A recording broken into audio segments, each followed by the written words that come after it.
Bharatiya Janata party स्थानीय निकाय चुनाव से पहले अंबाला आप चुनाव का दांव खेलने का काम करने जा रही है।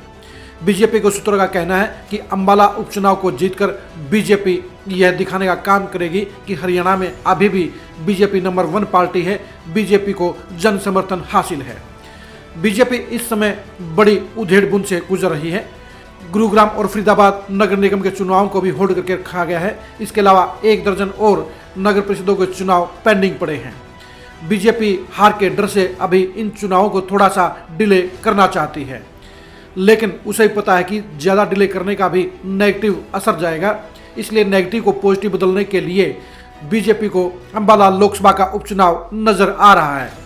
बीजेपी के रणनीतिकारों का मानना है कि अगर अंबाला का उपचुनाव अच्छे मार्जिन से जीत लिया गया तो फिर से बीजेपी के पक्ष में उसी तरह से माहौल बन सकता है जिस तरह से 2019 के जनवरी में जींद उपचुनाव के बाद माहौल बना था। आप सभी को याद होगा कि 2018 और 2019 के स्टार्टिंग में बीजेपी के खिलाफ बड़ा माहौल था। पहले बीजेपी ने फरीदाबाद और गुरुग्राम के नगर निगम चुनाव को जीतकर पॉजिटिविटी स्टार्ट की और उसके बाद जींद का उपचुनाव जीतकर उसने दोबारा सत्ता हासिल करने का दरवाजा खोल दिया।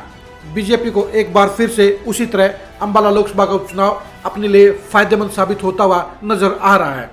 कल जिस तरह से ओम प्रकाश धनखड़ ने अमित शाह से मुलाकात की है वो बेहद ही महत्वपूर्ण है और इस बैठक के बाद यह महसूस किया जा रहा है कि अंबाला लोकसभा का उपचुनाव बीजेपी जल्दी करवा सकती है, यानी अगले 2 महीनों के अंदर अंबाला लोकसभा का उपचुनाव हो सकता है।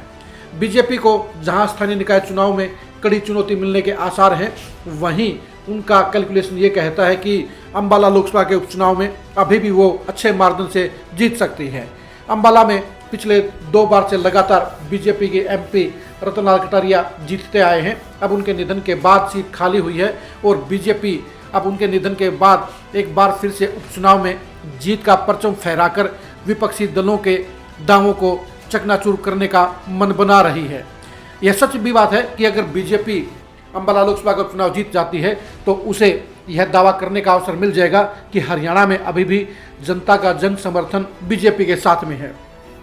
बीजेपी यह चाहती है कि 2024 के चुनाव से पहले वो सारे पॉजिटिव फैसलों के जरिए ही आगे बढ़ने का काम करे।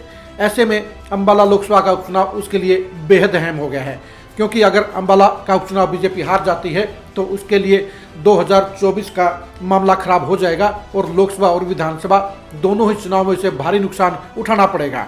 इसलिए बीजेपी वक्त से पहले ही एकदम विपक्षी दलों को चौंकाते हुए अंबाला लोकसभा का उपचुनाव जल्दी करने का ऐलान करा सकती है।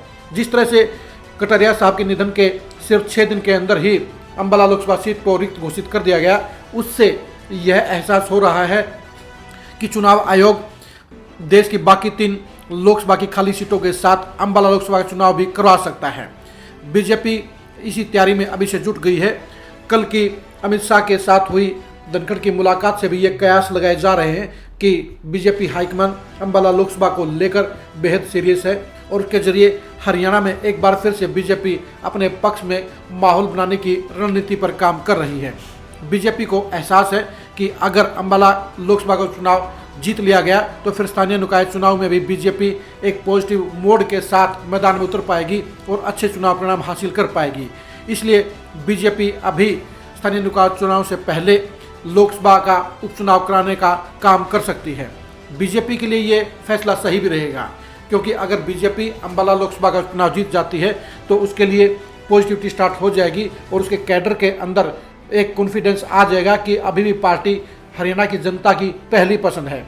वैसे भी उत्तर हरियाणा में बीजेपी लगातार 2 चुनाव से सबसे बड़ी पार्टी के तौर पर उभरती आई है और ऐसे में अगर अंबाला लोकसभा का उपचुनाव बीजेपी ने जीत लिया तो वह विपक्षी दलों पर भारी पड़ जाएगी।